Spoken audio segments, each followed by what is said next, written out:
Alright, gotta say something about the presidential elections.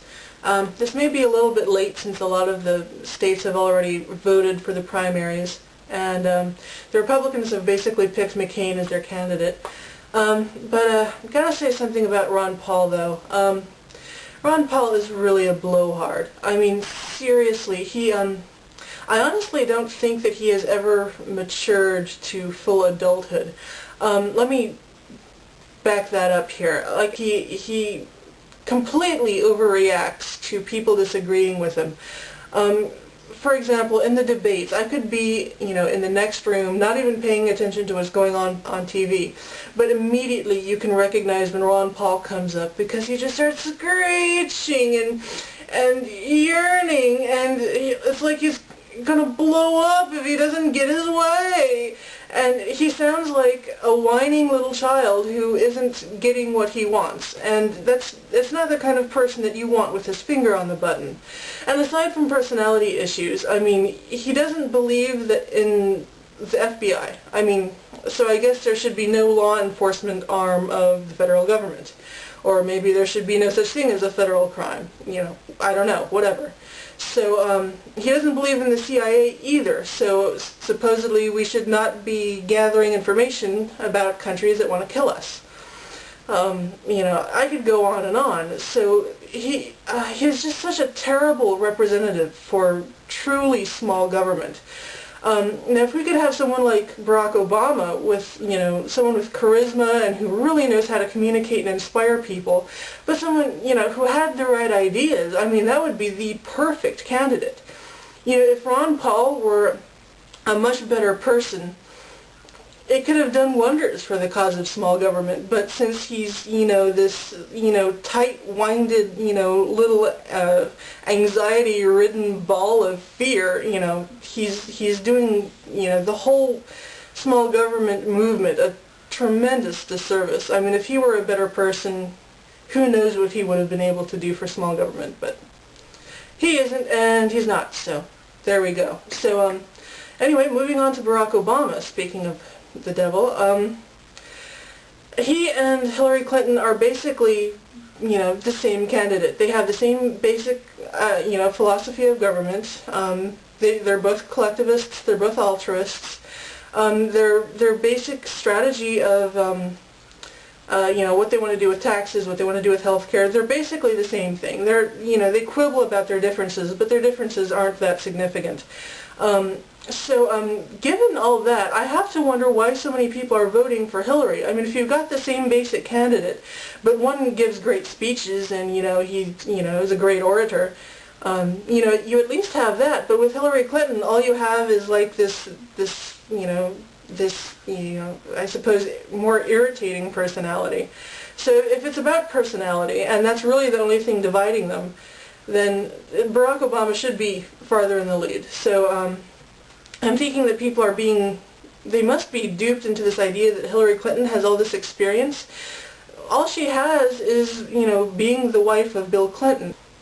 So there's no reason to think she ever would have been elected to the Senate if she weren't Bill Clinton's wife. No reason to think that she would be running for president if she weren't Bill Clinton's wife. All throughout, the early days of American history, the only way women have gotten into office is on the coattails of their husbands, usually because their husbands were holding office and then died, and so then they filled in for them.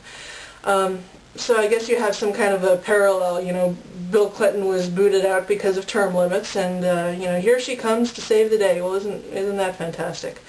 So anyway, and about McCain. McCain is basically a liberal. He is such a mixed bag. I mean, he talks about limited government, and in fact, since Mitt Romney dropped out yesterday, McCain delivered this speech about how conservative he is and how much he believes in small government and low taxes and, a rein on spending and no more entitlement reforms. Well, or no more entitlement spending. Well, he voted for the Medicare drug benefit several years ago. And like every government entitlement, The costs have increased exponentially. No one who sponsored the bill thought it would be this big, but everyone who knows how government works knew that that's exactly what would happen. And for another thing, the McCain-Feingold campaign finance reform bill was an egregious limitation on free speech. I mean, basically it regulates how much money you can spend on an ad, I think 30 days before an election. There is no time when it is more important to have unfettered free speech than right before an election. I mean, I've heard McCain-Feingold referred to as the Incumbent Protection Program. So if it comes down to a contest between, McCain and either Obama or Hillary Clinton, it's still, you're still picking between big government or big government. And maybe McCain only wants 98% of the big government that Obama or Clinton wants. So given something like that, I just don't know who I'm going to vote for. So every 4 years, I go through this period of pulling my hair out, trying to decide on the lesser of two I don't cares. So, does it really matter whether McCain gets it or Obama gets it? And and for one thing in Obama's favor is that, well, at least he has some charisma. At least he's interesting to watch, and it would probably be good for race relations to have a black president. But then again, I mean, that is entirely a vote of style over substance, and I don't know if I can bring myself to do that. Someone wrote an article in the Individualist, I think it's a magazine put out by the Objectivist Center, made a really good point saying that if you vote for McCain, you are essentially stripping the Republican Party of any last semblance of small party or of small government principles. Not that it had a whole lot before, but that would essentially be the death knell.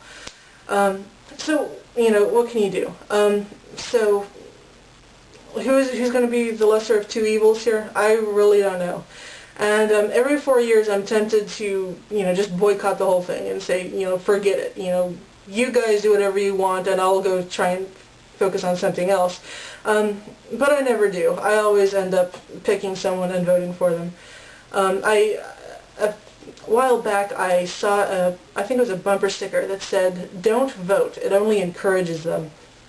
And that's tempting. But then again, I mean, one vote is not going to decide the presidency. So my philosophy of voting is that you have to pick what feels most like an act of integrity for you, whether you're voting or not voting, whoever you're voting for. Because ultimately it doesn't really matter for the country or for who gets picked.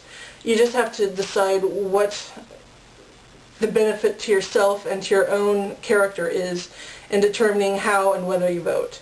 So I guess the moral of the story is vote, don't vote. Do whatever is in your best interest, and your best interest of course includes what you would think of yourself after doing whatever it is you do. And just, sit back and let the rest of the country do whatever it's going to do, because it's going to do it anyway.